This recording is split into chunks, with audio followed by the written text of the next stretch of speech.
What's up, guys? Welcome back to another video. Today I'm going to be talking about why MW4 is not going to save the COD franchise. So let's get into it. Now, the first reason is quite simple, and that's the fact that Call of Duty, for let's say roughly the last 10 years, hasn't been that great, right? You've had some games that were mid, some games that sucked absolute balls, and there's really not been a title that stands out as the ones from back in the day. Like, they're never going to make a game that's as good as MW2 or, say, COD 4, which I think COD 4 is my all-time favorite multiplayer experience, just because I think it's the one that took the most skill and you didn't have to deal with people, spamming score streaks or anything like that. I liked that bare-bones approach. It felt more realistic to, like, a military-style game, rather than you have, an AC-130 and a fucking attack helicopter in the sky at the same time. That really got annoying with games like MW2. So, it's one of those things. I don't think that MW4 is going to do anything better, because so far we haven't been shown that they can do anything better. We're met by the same thing every year, right? The new COD comes out, and people are hyping it up, saying it's going to be good. You hear it every year, especially from the paid Activision shills. Oh, it's going to save the franchise.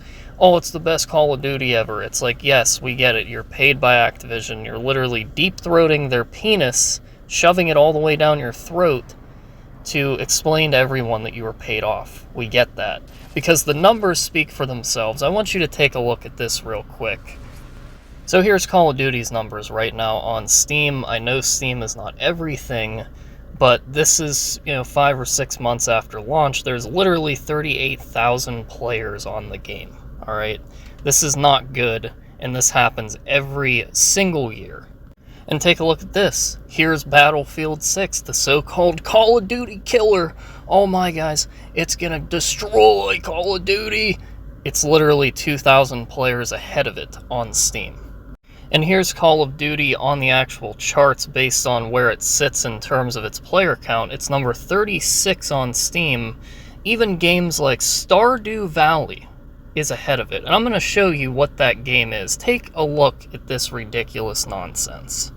People would rather grow bok choy in a fucking garden playing this 2D, it looks like a Nintendo DS, Game Boy Advance style game. Dude, this shit is literally designed for 5-year-old girls. This has more players than Call of Duty right now.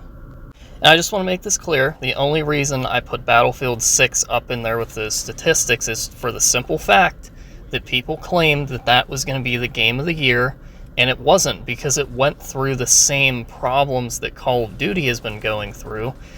Broken promises from the developers, putting stupid skins in the game that don't belong. It's the same nonsense, dude. Whenever a corporation tells you that something is going to be a really good product, especially in today's world, just realize that you're being lied to, alright? If you ever trust those kind of people and all the nonsense that they put out there, you're just going to be disappointed every single time. And I feel like this is what's going to happen again with Modern Warfare 4, simply due to the fact that it's what's continuously been happening for over 10 years at this point, right? And another thing that I want to point out is, when it comes to showing the numbers like I just did, I guarantee you there's going to be somebody that says, well, Steam's not the preferred platform, whatever. I get that. It's not, according to what I've researched, but here's the problem. When you look at numbers on a specific platform, they tend to correlate, alright? So if Call of Duty has 38,000 players on Steam, it's not going to have 400,000 or 500,000 on Xbox. That's not how statistics work, alright? So if it has 38,000 on Steam, say that there is more on console. It probably has maybe 50,000 players. And of all those players playing the game, especially on console, I would guarantee you that at least 90% of them are playing Warzone. They're not actually even playing Black Ops 7, and that's the facts, because when you search Call of Duty on YouTube, if you just simply search that, nothing else, just Call of Duty, you're going to be met with a bunch of Warzone videos and some stuff about, the Modern Warfare 4 trailer, or maybe this whole thing that Black Ops 1 and 2 are coming to the PS4 and 5, which, sounds really cool. It would be fun to be able to play those classic games without hackers and on, like, newer servers, but I have a bad feeling about this, okay? Because those games have been hacked to shit for years. Black Ops 2 is notorious for being one of the worst Call of Duties to play right now, where you could literally get your router fried, your social security number stolen. I mean, there's some crazy next level hacking going on that game. And if you think that something like Ricochet anti-cheat is going to prevent that, it's not. Because a game like BO7 has its fair share of hackers. Warzone has its fair share of hackers. So the cheating problem has never been addressed, and they claim like every couple months that they're, going through and they're fixing it, but they keep getting back in. The same problems are still there. It's been the same problems for over 10 years, right?